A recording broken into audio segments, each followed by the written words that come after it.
देखिए next topic आज का क्या है, इनवेरिएशन ऑफ चार्ज।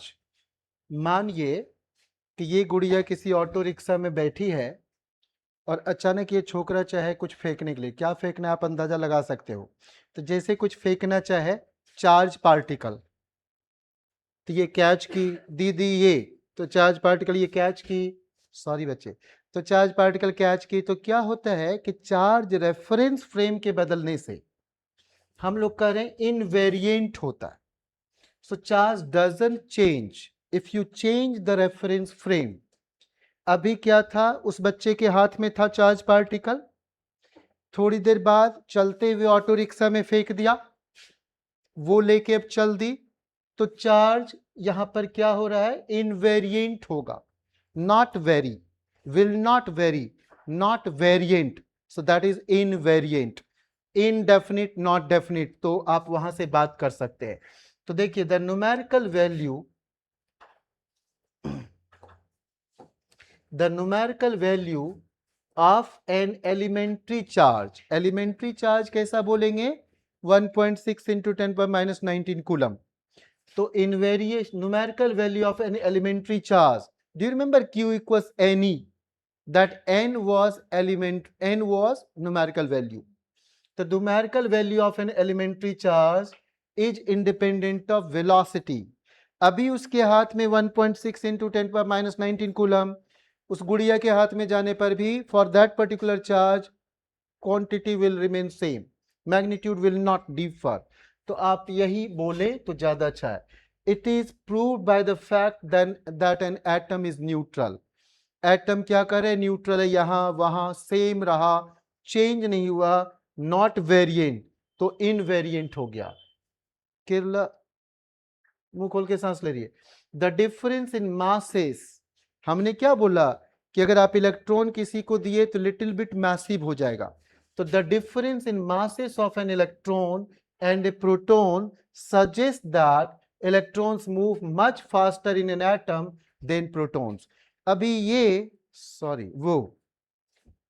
अभी गुलामी मुस्तफा रन करे, दौड़े, और मैं दौड़ूं तो वो जीत जाएगा, बिकॉज ऑफ, तो कम मास है तो स्पीड ज्यादा पॉसिबल, तो लेस मास तो मोर स्पीड इज पॉसिबल। तो if you are a massless particle, only then you can match your speed with the speed of light, because light was massless. So that is why we could get 3 into 10 to the power 8 meter per second huge speed, or you may say velocity right now. तो यहां पर अभी आप बोलोगे कि electrons और protons में क्या बात करना है, तो आपको याद होना चाहिए कि आप याद करो, सबसे पहले याद करो पेन। पहले किसका खोज हुआ था, प्रोटॉन का। कब खोज हुआ था, 1886 में। एंड ई फॉर 11 ईयर्स बाद इलेक्ट्रॉन का खोज हुआ था, आफ्टर 11 ईयर्स, याद रहेगा ना, आफ्टर 11 ईयर्स। और न्यूट्रॉन कब डिस्कवर किया गया, जिस साल मैक्सिमम डिस्कवरी वर्ल्ड वाइड हुआ था, 1932। कोई पूछे दिव्यम कब पैदा हुआ, आपको नहीं पता है तो गो फॉर 1932। किसी भी चीजों के बारे में नहीं आइडिया है तो ऑलवेज यू शुड गेस 1932, क्योंकि 1932 इज द ईयर जिसमें कि मैक्सिमम डिस्कवरी हुआ था। तो probability to have right, to get right answer will be better for 1932। तो ये 1932 के बारे में बात करना है। 1886, 1897, 1932 याद रह जाएगा। ये पेन वर्ड ठीक से समझना जरूरी है, नहीं तो हम ये तो नहीं बता पाएंगे कि ये, इसके बारे में हम कुछ बात नहीं कर पाएंगे, इलेक्ट्रॉन्स प्रोटॉन्स के बारे में अच्छी बातें हम नहीं कर पाएंगे। तो आपको क्या करना है, न्यूट्रॉन 1932 में खोजा गया। और do not cross this year, इसी साल इंडिया आजाद हुआ था ना, तो उसके बाद डिस्कवरी बंद हो गया। तो कभी भी 1947 के बाद वाला ईयर गेस नहीं करना है। कहना कि भारत आजाद हुआ डिस्कवरी बंद, अरे बंटवारा हुआ डिस्कवरी बंद, तो आप यही 3 करोगे। इसको खोजा कौन था बच्चे? प्रोटॉन को? अच्छा, थॉमस। ओके, और आप बोलो discoverer of electron? Yes Kerala. Discoverer of neutron? मुझे आप लोग बहुत सुंदर लगते, इसलिए मैं नाम रख देता हूं कि आप केरला से हो तो केरला, अरुणाचल प्रदेश से तो अरुणाचल प्रदेश, ऐसे बोल जाता हूं। आई होप कि आपको बुरा नहीं लगता होगा ऐसी बातें। मैं सोचता हूं काश मैं आपके जगह घूमने जाऊं। देखो, खोजने वाला था द गोपचंद, द गोपचंद डिस्कवरर। यहां ठीक से सुनो बच्चे, इलेक्ट्रॉन को खोजने वाला था जे J Thompson, J J Thompson. Proton को खोजने वाला था गोल्डस्टीन, और न्यूट्रॉन को डिस्कवर किया था James Chadwick. Okay, James Chadwick. तो द डिस्कवरर क्या हो जाएगा? द गोपचंद। अरे याद रह जाएगा, the Gopchand, the Gopchand Thomson, J J Thomson, not Thomas. Okay, तो इलेक्ट्रॉन को खोजा था। Okay fine. अच्छा, अगर आपसे पूछा जाए फंडामेंटल पार्टिकल कौन होता है प्रोटॉन, इलेक्ट्रॉन, न्यूट्रॉन में, there are total 87 fundamental particles. तो आउट ऑफ 87 फंडामेंटल पार्टिकल्स, तो आपको जानना है कि 11 fundamental particles are in your syllabus, physics chemistry include करके, atomic structure modern physics include करके। Yes, beta particle, electrons, protons, neutrons, obviously gamma, ऐसे बहुत से हैं, alpha particles. There are 11 particles out of 87 available in your syllabus. ठीक है, वहां हम लोग बात करेंगे।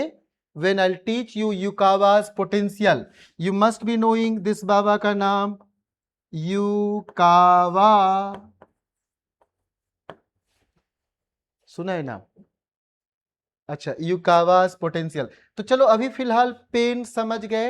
अब आप इसी को आर बना दो, इसी को आर बना दीजिए। तो रिलेटिव फंडामेंटल पार्टिकल कौन होता है? तो वो प्रोटॉन होता है। कैसे जानेंगे सर? तो अभी मैं बताता हूं कैसे जानेंगे। देखो अभी मैं बताता हूं, पहले इसको हटा देता हूं, ठीक है? अभी सुनो, मैं अभी बता ही देता हूं आपको रिलेटिव फंडामेंटल पार्टिकल्स। हम क्या कर सकते हैं बच्चे, क्या कर सकते हैं? कुछ प्यारी बात कर सकते हैं, प्यारी बात कर सकते हैं। तो कैसी प्यारी बात सर? अभी बताते हैं कैसी प्यारी बात। प्रोटॉन्स, इलेक्ट्रॉन्स, न्यूट्रॉन्स के बारे में डिस्कवरर हो गया। अब 4 शब्द ठीक से सीखना।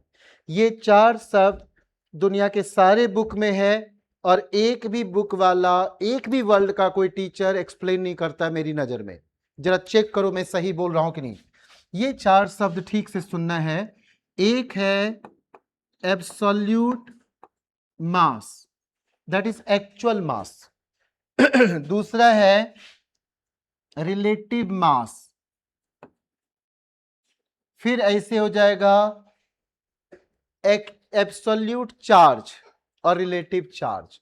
अगर आपको गेस करना होता कि प्रोटॉन्स, इलेक्ट्रॉन्स, न्यूट्रॉन्स में रिलेटिव फंडामेंटल पार्टिकल कौन है, तो मानो आप कहते इलेक्ट्रॉन, तो पता है क्या हो जाता? हसीना लड़की है तो लड़का बन जाती, या गुलाम मुस्तफा लड़का है तो लड़की बन जाती। यानी प्रोटॉन्स पॉजिटिव है, इलेक्ट्रॉन्स निगेटिव है, तो उलट पुलट जाता मामला अगर आप इसको चुन लेते।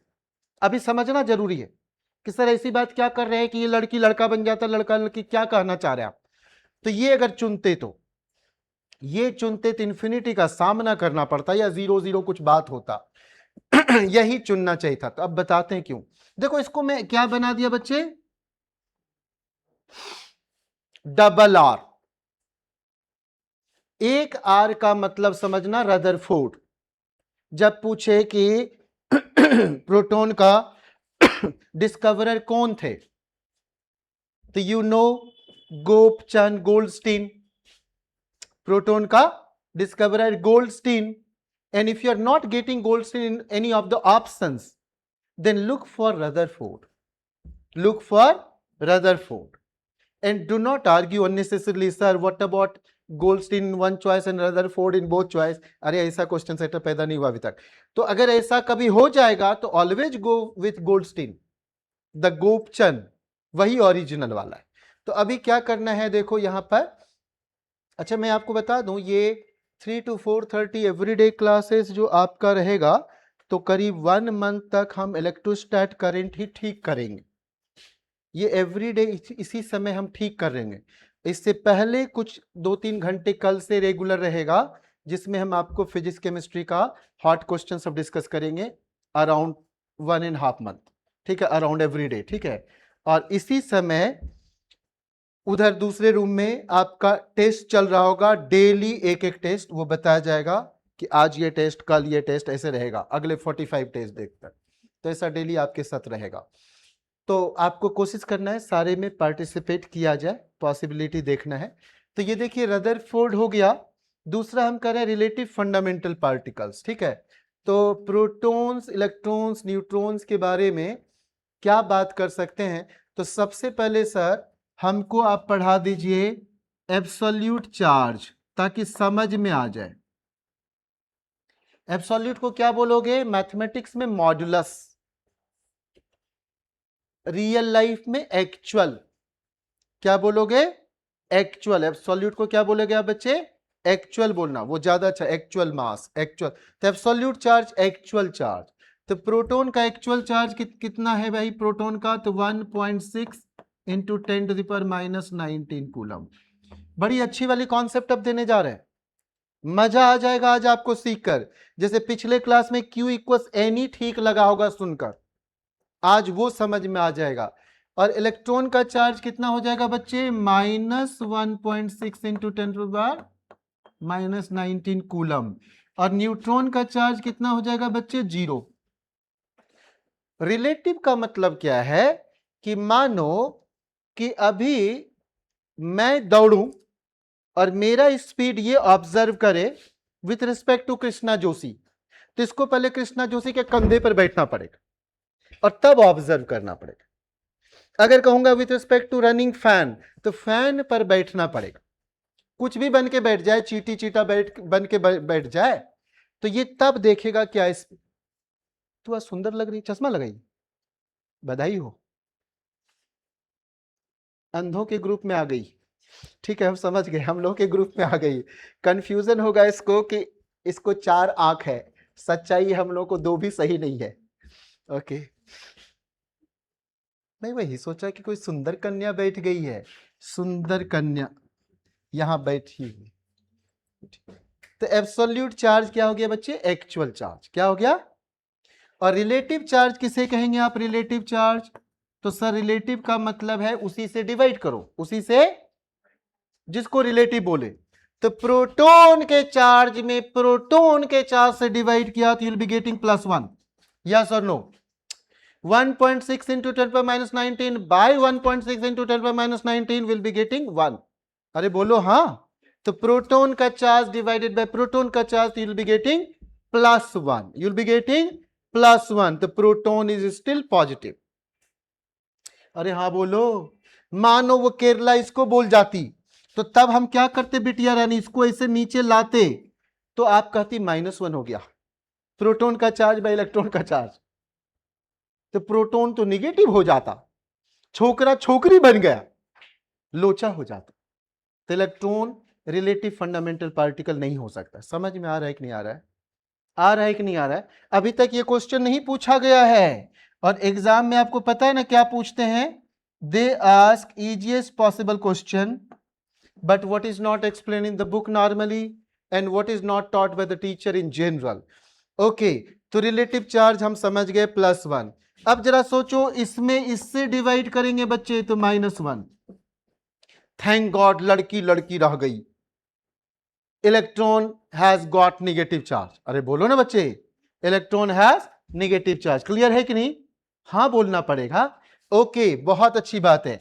एंड 0 डिवाइडेड बाय प्रोटॉन, तो 0 डिवाइडेड बाय एनीथिंग, तो sir relative charge neutron is neutral, neutron is समझ में आ रहा है? तो हाँ बोलने का है। और ये कॉन्सेप्ट ठीक नहीं रहेगा तो न्यूमेरिकल ऑब्जेक्टिव एक्सप्लेन करेंगे तो आपको दिक्कत होगी बात। अभी समझ में आ रहा है क्या? अरे जल्दी बोल जा, समझ में आ रहा है क्या? ओके, बहुत अच्छी बात है। अब नेक्स्ट हम लोग बात करेंगे एब्सोल्यूट मास का और रिलेटिव मास का। इसको अब मिटाना चाह रहे हैं, मैं मिटा दूं। ये डबल आर का मतलब समझ गए क्या बच्चे? हाँ बोलना चाहिए, जो हाँ बोलेगा मुझे अच्छा लगेगा, हाँ बोल जा। चुप है, कोई बोलेगा नहीं हाँ, कि बुड्ढा को जितना तंग करना कर ही लो। चलो, एब्सोल्यूट मास बोले तो एक्चुअल मास। क्या बोलेंगे? Actual mass. तो प्रोटॉन का एक्चुअल मास कितना हो जाएगा? तो मानो 1 पॉइंट, कोई बोलो ना, 6 जो मैं सिखा रहा हूं, ये जो बुक में लिखा हुआ मत मानना, जो मैं सिखा रहा हूं वही पढ़ना। तो 1.6625 इंटू 10⁻⁻27 kg और न्यूट्रॉन का 1.6648 इंटू 10⁻⁻27 kg। अब आप जरा सोचो बच्चे, दोनों में कितना अंतर है बताओ? अरे बाहर रिसेप्शन पर जो लगा होगा परसेंटाइल कैसा था? 99.528, 99.529। तो कहां डिफरेंस है? 0.001 पर। तो यहां डिफरेंस कहां है? 0.0025, 0.0048। अरे समझ में आ रहा है क्या? तो समझो वो इलेक्ट्रॉन क्लाउड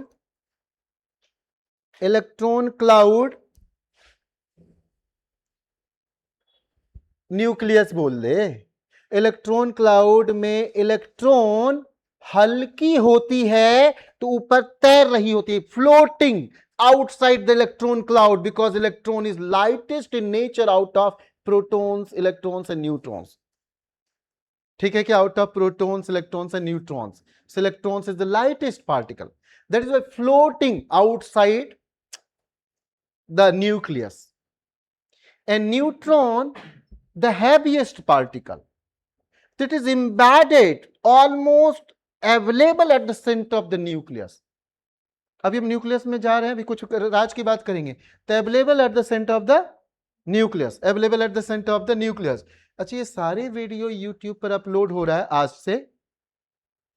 तो आप में से जो भी लोग होंगे घर में, जहां कहीं कंफ्यूजन हुआ वॉच करते रहोगे, कोई भी कॉन्सेप्ट ढीला ना रहे, नहीं तो ऑब्जेक्टिव क्वेश्चन डिस्कस करने में दिक्कत होगी। मुझे एकदम याद हो जाना चाहिए, समझ गए कि नहीं? आधे घंटे का 1 घंटे का होगा तो देख लेना है, देख ही लेना है।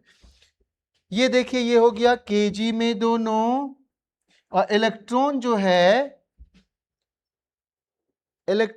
है दिस इज 1/1836, 1837 और सम पीपल से 1/1840।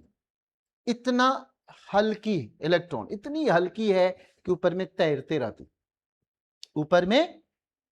रहती। ओके, तो चलो, this is the absolute mass, this is the बच्चे एब्सोल्यूट मास। हम लोग किसको रिलेटिव फंडामेंटल पार्टिकल बोले थे?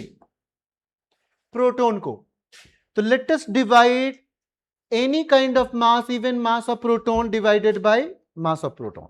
तो mass of proton by mass of proton, ऐसा अगर हम करना चाहेंगे बच्चे, तो बताओ क्या हो जाएगा बच्चे? रिलेटिव मास क्या हो जाएगा? Exact 1, and this will be just greater than और इक्वल टू 1। हाँ बोलो ना बच्चे। अरे तेरे को एक इजी क्वेश्चन डाल दिया जाए इसी साल कि मास of proton is 1, greater than 1, less than 1 और ग्रेटर देन इक्वल टू 1। आप कहोगे पता नहीं क्या, क्योंकि बेसिक्स ही कोई नहीं पढ़ा है, आप बुरी तरीके से फंस जाओगे। अब वो तो कहेगा हम सिंपल पूछ रहे हैं भाई, सारे बुक में वैल्यू लिखा हुआ था, मैंने तो उसी में से चुन के डाल दिया। तो क्या हो जाएगा answer? Greater than equal to, समझ गए कि नहीं? Greater than equal to 1 neutron का मास, अब प्रोटॉन का actual mass 1।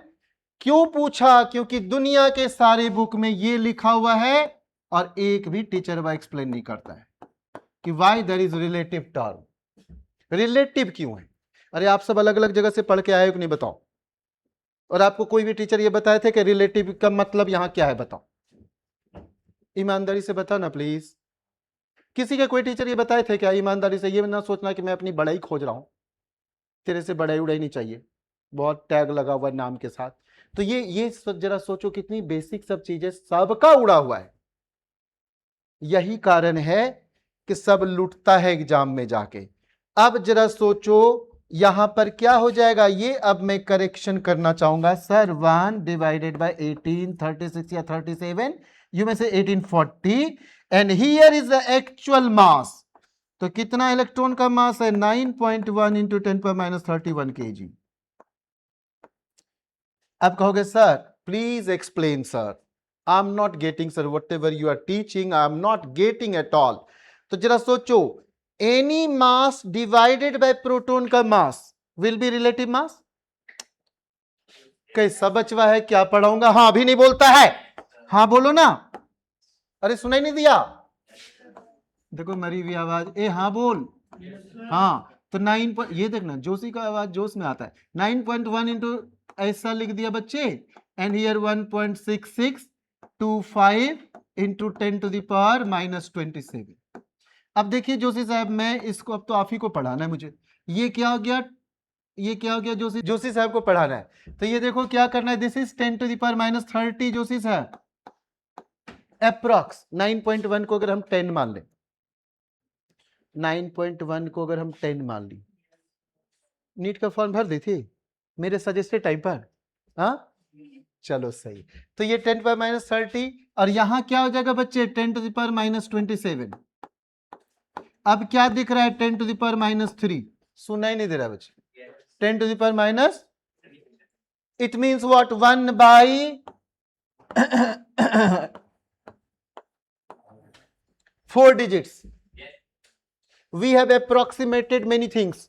9.1 we took 10, 1.6625 we have ignored completely, but still we are getting 4 digit like this. तो अगर हम एक्चुअल लिए होते डिजिट तो यही आता 1/1837। ये समझ में आ रहा है, 1/1830 समझ में आ रहा है क्या, अरे आ रहा है क्या समझ में, तो ऐसा ही आ जाता। तो मेरे ख्याल से आप 4 सब सीख गए, और ये टॉपिक जो पढ़ा रहा हूं 3 in 1 है, atomic structure, electrostatics and modern physics, तीनों जगह ये काम आना है। All the 3 places you will be learning these concepts। तो ये ऐसा हो गया, तो मेरे ख्याल से एब्सोल्यूट मास, एक्चुअल मास, रिलेटिव मास। अब मैं from here I can discuss this line, otherwise I was not enjoying while discussing this line. Electrons move much faster, can you imagine now, sir, this is 1837 times lighter than protons and neutrons, अरे बोलो ना please, so can move much faster in an, what happens बच्चे, if you know the concepts, no, so you will be realizing the word while reading any line.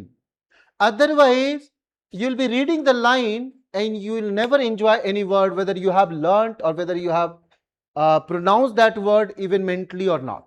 तो ये एक problem होता है, तो आपको ये समझना जरूरी है। If the charge were dependent on velocity, the neutrality of atoms would be violated. कर अगर चार्ज डिपेंड कर जाता वेलोसिटी पर, as mass does, मास के बारे में आप क्या पढ़ते हो बच्चे, मास के बारे में आप पढ़ते हो,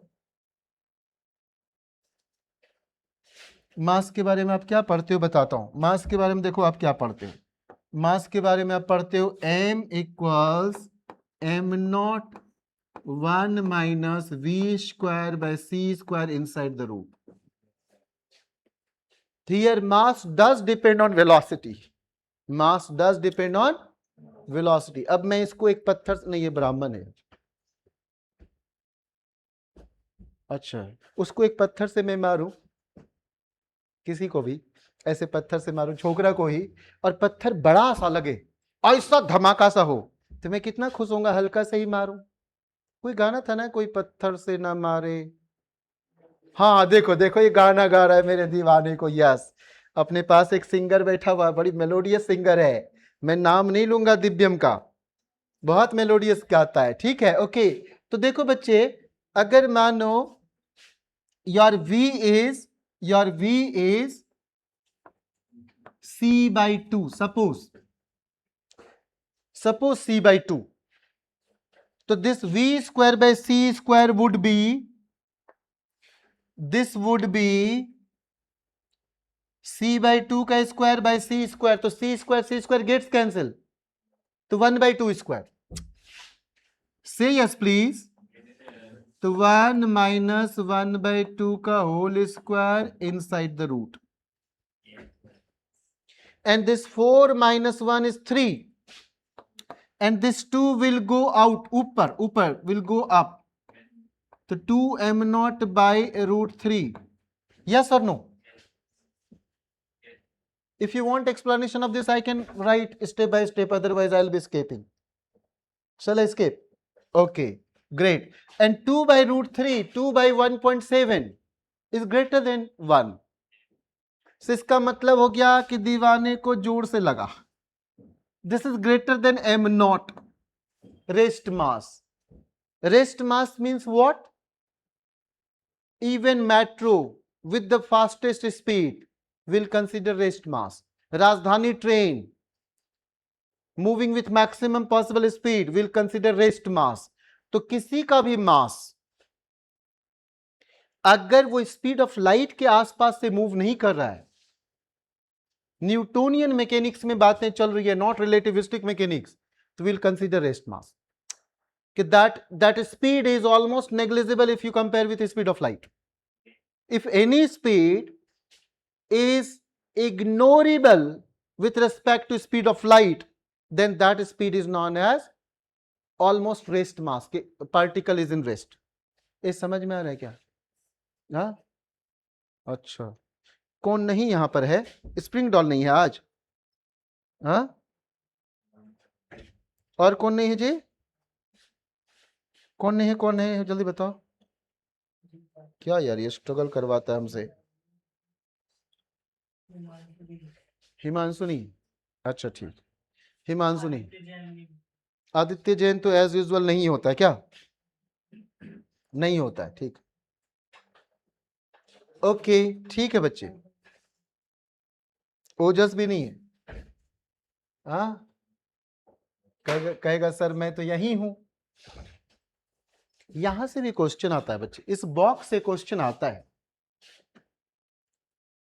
Yesterday, or say in the previous class, we were learning charge is at static position, electrostatics. तो velocity 0, तो हम लोग बोल गए कि इलेक्ट्रिक फील्ड तो होगा. अगर चार्ज है तो इतना काफी इलेक्ट्रिक फील्ड होने के लिए. ठीक है, यहां पर क्या है? चार्ज है और velocity constant. Velocity constant, not in circular motion, because every time direction is being changed. Direction of this vector is being changed every time. So don't say like this. तो यहां क्या कह रहे हैं कि speed, here speed might be constant but direction is being changed. So velocity is changing. Velocity is changing in the case of circular motion. तो यहां कह रहे हैं velocity is constant, it means it is moving on a straight line. Direction is not changing, है ना? तो यहां पर हम लोग क्या बात करेंगे? E and B both are there. Magnetic field है क्योंकि पर्सन दौड़ा, तो भूखेगा कुत्ता, मैग्नेटिक फील्ड बी होगा. तो यहां हो रहा है electric and magnetic field but no radiation. And here velocity is not constant. Velocity is not constant. तो यहां आप क्या कहोगे बच्चे? Electric field because of charge, movement के कारण magnetic field, and direction is changing, तो it radiates energy. Do you remember Rutherford's law or Bohr's theory? Do you remember little bit discussion of atomic structure? Little bit discussion of atomic structure. वहां क्या था? If any charge particle revolves around any other charge particle, it radiates energy, and that law is known as, बताओ तो कौन सा law था? Classical electromagnetic theory. According to classical electromagnetic theory, if any charge particle revolves around any other charge particle, it should radiate its own energy. It should radiate its own energy. Clear है कि नहीं? Okay, तो ये यही सब आप पढ़े थे एटॉमिक स्ट्रक्चर में, पूरी बकवास। ये पहले ठीक से देख लो, तभी हम ऊपर पढ़ेंगे। ये पूरा ठीक से देख लो। चार्ज है तो इलेक्ट्रिक फील्ड है, मूवमेंट हुआ तो भूकेगा कुत्ता, magnetic field will be there. अरे हाँ बोलो। और क्या कर रहा है कि if velocity is not constant, that is acceleration की बातें कह रहे हैं। Accelerated motion, do you know centripetal acceleration, centre seeking acceleration circular में, रेडियल एक्सलेशन और normal acceleration. There are four words, four famous words. Centripetal, centre की ओर पेट।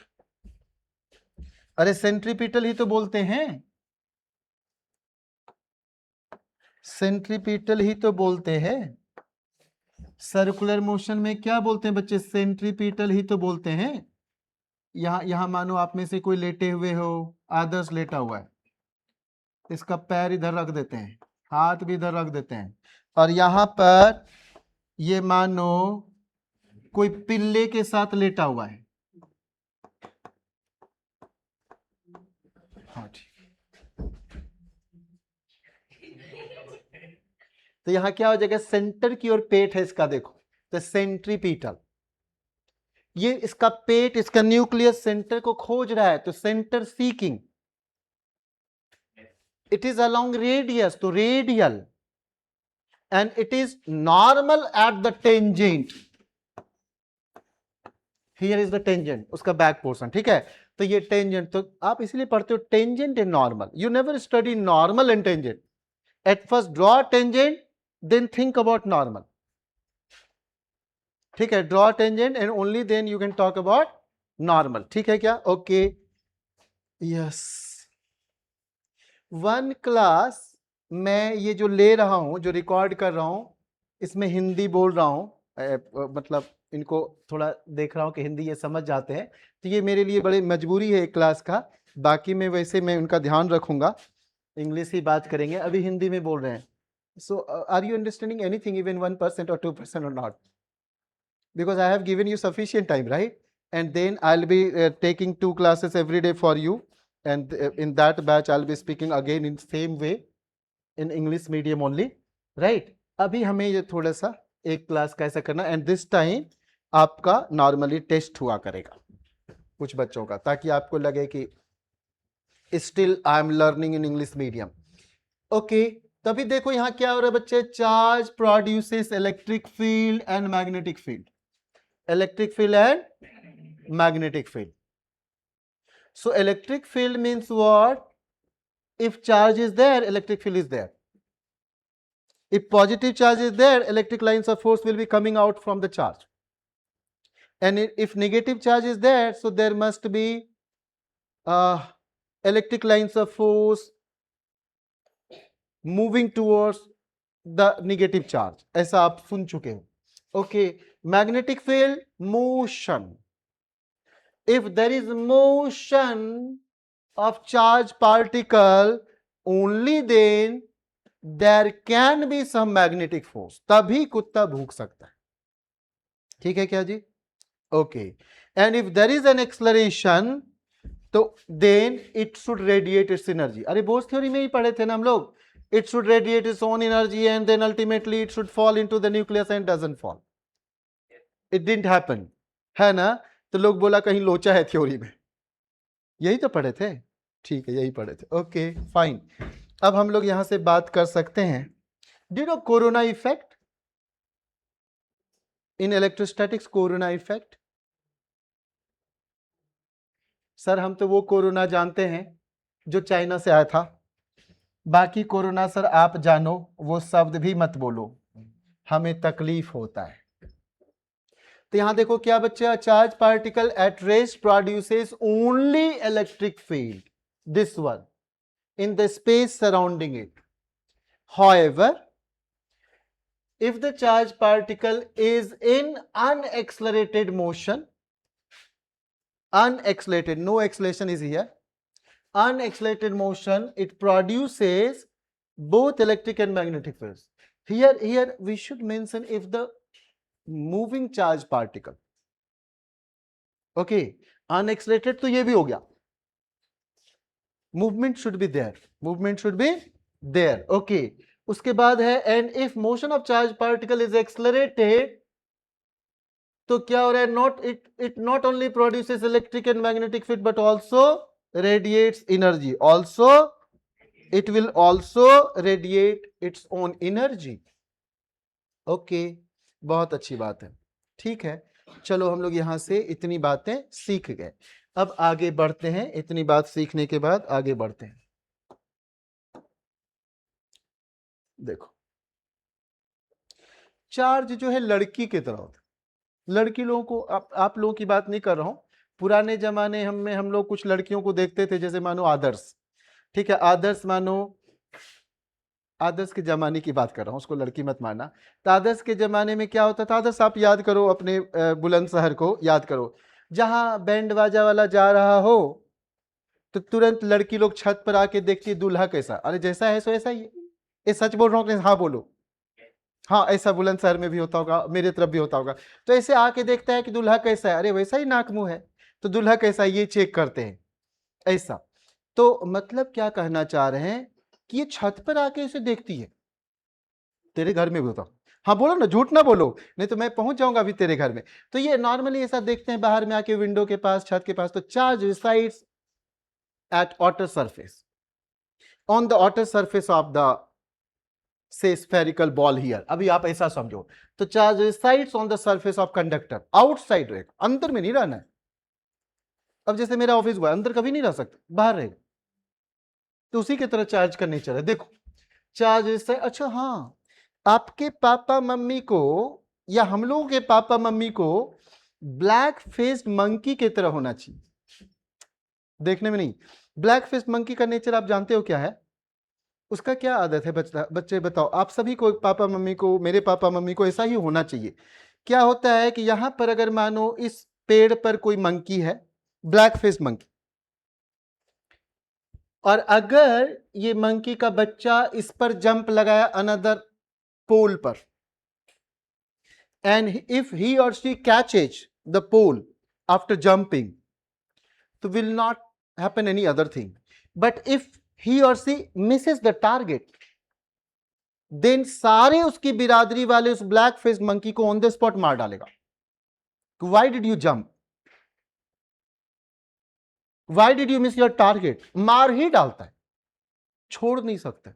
और अभी मानो इसको मैं देखा कि पढ़ाई नहीं कर रही है, ऐसा वैसा करते, मैं मैसेज कर दिया पेरेंट्स को, देखिए ये पढ़ाई नहीं कर रही है, पता चला ऐसे ऐसे करने में लग गई मेरे को, अब मैं इसी के भलाई में कर रहा हूं। अब पता चला मेरे बारे में गाली दे रही है, बुढ़ा ये करता है, बुढ़ा ऐसा मैसेज भेजा, उधर से डिलीट मारो, वो वाला आईडी उड़ाओ, इंस्टाग्राम का उड़ाओ, फेसबुक का, मेरे पास सब कुछ खबर रहता है बच्चे। अगर आप यहां फीस दिए हो तो मैं लास्ट मोमेंट तक कोशिश करूंगा, ईमानदार कोशिश, कि आपको पास कराऊं। आपको हम 10 साल बाद याद आएंगे, अभी याद नहीं आने वाले। आफ्टर 10 ईयर्स आप रियलाइज करोगे कि अपने तरफ से बहुत कोशिश किए, और even then I could not get better rank. I am in good campus but could not get into some top campus. तो ये बाद में याद आना, अभी तो हमें बस वो कोशिश करना है कि आपको कितना बेहतर जगह भेज सकते हैं, जितने बेहतर जगह भेज सकते हैं भेज डालें। तो देखो, अभी जरा ध्यान से सुनना बच्चे, बड़ी अच्छी बात यहां है कि charge resides on the surface of the conductor, resides on the surface of the conductor. यहां देखो, charge resides on the outer surface of the conductor. क्या हो रहा है बच्चे, outer surface of the conductor. Okay बच्चे, बहुत अच्छी बात। नेक्स्ट क्या है बच्चे, because like charges repel and try to get as far away as possible from one another. अभी बताते हैं, इसको अभी एक्सप्लेन करते हैं। Stay at the farthest distance from each other which is outer surface of the conductor. अभी जरा सोचते हैं, मानो कि यहीं पर हम कुछ रख दिए चार्ज पार्टिकल, और ये सब एक दूसरे को रिपेल कर रहा है because of identical in nature. तो कह रहा है कि here is the farthest point, this could be the farthest point, this could be the farthest point. I am talking about any two particular charges. तो दोनों कितनी दूरी दूरी पर रह सकता है ये करेगा, right.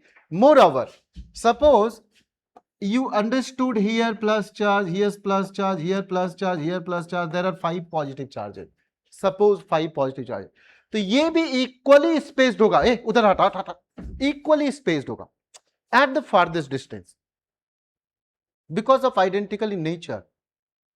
And moreover, suppose this charge is repelling this charge and this charge is repelling same charge, so there will be net force in this direction. So all the ring, metallic ring having identical charges, whether positive or negative, will experience some centrally outward force, will be in greatest possible tension. It will try to expand ourselves. तो ये ऐसा होगा, ये ऐसा ही होगा. तो यहां आपको ये समझना है, जब भी आपसे पूछा जाए कि किसी रिंग पर पॉजिटिव चार्ज डाले तो कहोगे tendency will be to expand radially outside, radially outward. ठीक है ना. Even in the case of negative charge. What about water bubble? If you put some positive charge on the bubble, same thing will happen. Whether this circular arrangement or spherical arrangement, always farthest, farthest, farthest. मानो ये अर्थ है, हम लोग जहां पर हैं अभी मानो अर्थ है, और ऊपर से हेलीकॉप्टर से मानो कुछ सैनिक को गिरा दिए, 10 सैनिक को, कि पूरी अर्थ का सुरक्षा करना है. तो सारे अलग अलग दूरी दूरी पर फैला के एकदम क्या होगा, इक्वली स्पेस्ड और डिस्ट्रीब्यूटेड होगा, जब तक कि उस मटेरियल का डिस्ट्रीब्यूशन अनइवन ना हो. If material of that sphere is distributed evenly, तो charge particle will be at equal distance, each and every charge particle. समझ गए कि नहीं? With the neighbourhood charge particle will be at equal distance. ये ऐसा समझना. तो यहां अब ये पॉइंट पढ़ो फिर से, तब समझ में आएगा. ये पॉइंट फिर से पढ़िए तभी समझ में आएगा. जल्दी पढ़िए, क्या लिखा हुआ है बच्चे, जल्दी पढ़िए. देखिए, charge resides on the outer surface of conductor because like charges repel and try to get as far away as possible. तो सेंटर पर इफ यू टॉक अबाउट कि सर हियर इज शैली, हियर इज कोई भी मानो गीतांजलि, तो ये दोनों अगर एक दूसरे को कर रही है, कलमुही करमजली ऐसे कर रही है, तो क्या होगा कि ये यहां पर है भी ये these two charge particles should be here because of its own nature. Repulsion, two identical charge particles should repel each other. तो why not at farthest distance? अंदर जाने का मतलब है distance between two charges will be less less less less less lesser lesser lesser. समझ गए कि नहीं? तो it should move on the outer surface of the conductor only because of its own nature. अरे बात समझ में आ रहा है क्या? कि ये थोड़ा सा लगेगा कि बाहर ही हो, तो stay at the farthest distance, stay at the farthest distance, which is outer surface of the conductor. This is why a solid and hollow conducting sphere of same outer radius will hold maximum equal charge and a soap bubble expands on charging, whether positive charge or negative charge, because of the same reason. वो क्या होगा? outside. कभी कोई objective आपको guess करना हो तो always because of such reasons always guess increase. Radius will increase, volume will increase, area will increase. Never guess in decrease if you do not know. Always increase, increase, increase. Everything increases. Everything increases except the fees of our center. Okay, everything increases. चलो ठीक. अब हम लोग बात कर रहे हैं, यहां से बात कर लेते हैं. यही पॉइंट तो हम पूछ रहे थे. मुझे लगा आप ये सब पढ़े होगे, कोरोना इफेक्ट सब पढ़े होगे, मुझे ऐसा लगा. क्या पढ़ोगे बच्चे, आप सबको ना ऐसा कम पढ़ा पढ़ा कर भेजा जाता है. आप सब के बारे में कोई ना कोई बोलते होंगे घर में, पढ़ता नहीं है, मोबाइल चलाता है, ये वो करता है, हमें से हर एक लोग, क्योंकि आपका इंटरेस्ट पढ़ाई में डेवलप नहीं हम लोग कर पाएंगे तब ऐसा होता है. अदरवाइज देखो ये सब पढ़ना चाहिए. आप देखे हो क्या गन को ऐसा क्यों बनाते हैं? ऐसा क्यों नहीं? Just to confuse person. It should be like this. ऐसे किया, अब पता चला वो सोची कि इधर से गोली चला जाएगा, इधर वाला ट्रिगर कर दिया. तो it should be like this. No, confusion create करके कहीं से ट्रिगर कर दिया. तो ये आप जरा देखो, वाई लाइक दिस. अभी देखते हैं. Charge leaks from sharp points. In case of conducting body, no doubt charge resides on its outer surface. We have learnt why. If surface is uniform, the charge distributes uniformly on the surface. And for irregular surface, the distribution of charge, that is charge density, is not uniform. It is maximum where the radius of curvature is minimum. What is the meaning of radius of curvature, sir? So see the radius of curvature. Learn the meaning of radius of curvature. ये curve को आप इतना छोटा सा बना दिया circle, यहाँ ऐसा बना दिया बिगर सर्कल हियर, तो रेडियस यहाँ largest, here least. So these are radius of curvature. These are normally in physics we write rho for radius of curvature, and surprisingly 1 by rho is known as curvature. Physics में कई ऐसी बातें हैं जो दो दो meaning लेके आता है. जैसे मैं बोलता हूं कि इनकी इफिशियंसी, तो यू में से 0.4 या 40%, तो दोनों टाइप के ऑप्शन के लिए अवेलेबल रहो, 0.4 या 40%. ठीक है क्या? मैं पूछना चाहता हूं ट्राजेक्ट्री, तो यू में से सर्कल और X square plus Y square equal A square, X square plus Y square equal R square. तो मैंने तो क्या बोला बच्चे, मैंने क्या बोला आपको बताओ. मैं अगर आपसे बोल दिया ऐसा ही कुछ बताओ ट्राजेक्ट्री, तो सर्कल या सर्कल का इक्वेशन, इफिशियंसी डेसिमल में या परसेंटेज में. अरे बात नहीं समझ में आ रही क्या? है ना? ओके, मैं भी फोकस की बात थोड़े कर रहा हूं. तो यहां देखो क्या कहना चाह रहे बच्चे, where radius of curvature is minimum, here is radius of curvature minimum. तो यहां क्या हो रहा है, इट इज मैक्सिमम, यहीं से ज्यादा लीक करेगा. अरे बोलना चाहिए हाँ हाँ, यहीं से ज्यादा लीक करेगा. ठीक है, ओके. और यहां है this is why charge leaks from sharp points. जितना नुकीला वाला पॉइंट होगा वहां से ज्यादा निकलेगा, जितना नुकीला होगा वहां से ज्यादा निकलेगा. ठीक. Quantization of charge, I had explained in the previous class this quantization of charge. Do you remember Q equals NE? केवल आप ही जानते हो और किसी को नहीं पता है. आपको ही पता है what N is here. N is number of electrons, number of protons, integer, none of these. तो हम लोग क्या बोले थे, नन ऑफ दीज, है ना. रिलेटिव नंबर ऑफ इधर इलेक्ट्रॉन्स और प्रोटॉन्स. मैंने कुछ होमवर्क दिया था, क्या दिया था? दो चार्ज को रगड़ते हैं तो कौन पॉजिटिव कौन नेगेटिव होता है ना. ओके, अनफॉर्चुनेटली आज नहीं डिस्कस कर पाएंगे. क्वांटाइजेशन ऑफ चार्ज यहां जरा देखो क्या है. व्हेन ए फिजिकल क्वांटिटी, यहां तक हम लोग आज बात करेंगे. When a physical quantity can have only discrete values. Discrete means दानेदार, दानेदार यानी N1, N2, N3. ठीक है ना. तो दानेदार टाइप, मोती type. Sabudana, before boiling sabudana it will be discrete system, and after boiling it will be continuous. These are discrete, 1 2 3 4 5 finger you can count. Here you cannot count, 1 hand, 2 hand, 3 hand. This is what? Continuous system, and this is discrete system. 1 2 3 n equals 1 2 3. अरे आप नहीं पढ़े थे क्या कि जब sigma जवान होगा, जब सिग्मा जवान होगा तो इंटीग्रेशन बन जाएगा. तो this is discrete system and that is for continuous system. Here we write n equals 1 2 7 and here we integrate like 1 2 7. Here we talk about n equals 1 then 2, not 1.2, not 1.3, 1 then 2 then 3 then 4.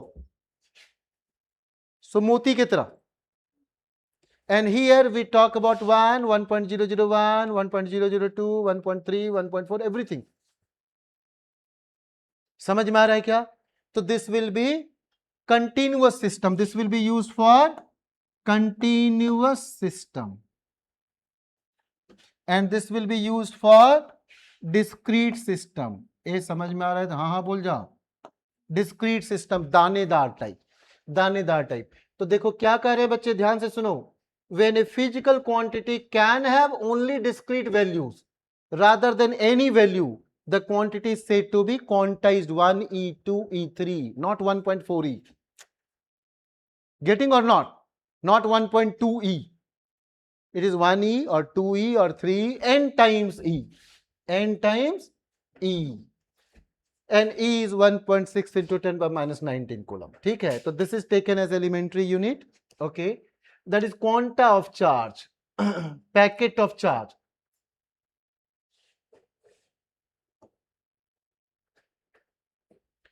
And that will be some integral multiple. Oh, मुझे अभी ये नहीं करना चाहिए, रुको, अभी ये नहीं करना चाहिए, रुको. तो यहाँ क्या हो जाएगा बच्चे, this is taken as elementary unit, quanta of charge. और यहां कह रहे हैं कि charge on any body will be some integral multiple of E. Charge on a body can never be like this, but we study quark. एक coaching खुला हुआ देखे हम, बोले क्या कि ये कोचिंग जल्दी बंद होगा, लिखा था क्वार्क फिजिक्स सेंटर. अरे ऐसा जल्दी से बंद होने वाला. ओके देखो यहाँ क्या लिखा है, recently it has been discovered that elementary particles such as proton and neutrons are composed of quarks having charges plus minus 1 by 3e or plus minus 2 by 3e. However, as quarks do not exist नहीं करता in free state, the quanta of charge is still E. अरे आपको quark नहीं पढ़ना है, say not in your syllabus. You are not here to be a scientist. Your goal is very clear. I want to be an IITian or doctor. Quantization of charge implies that there is maximum permissible magnitude of charge, whether 1e, 2e, 4e, ऐसा. So from here, comparison of charge and mass will be learning in the next class. From here, comparison of charge and mass. This one I have already explained. I was explaining few minutes back. तो यहाँ से ऐसा होगा. और classes का आपको समझ में आ ही रहा है क्या क्या करना है. कुछ बच्चों का एवरीडे टेस्ट होगा, आप 45 डेज तक एवरीडे कोई टेस्ट से गुजरो, थोड़ा अपने आप को चेंज करो, कोशिश करो मैक्सिमाइज करने का स्कोर. कुछ को खूब डिटेल पढ़ाएंगे, आप डिटेल एंजॉय करो, आप उस सिस्टम में मत ढल जाना. ठीक है, डिटेल एंजॉय करना, आप लोग को डिटेल एंजॉय करना. ठीक है जी.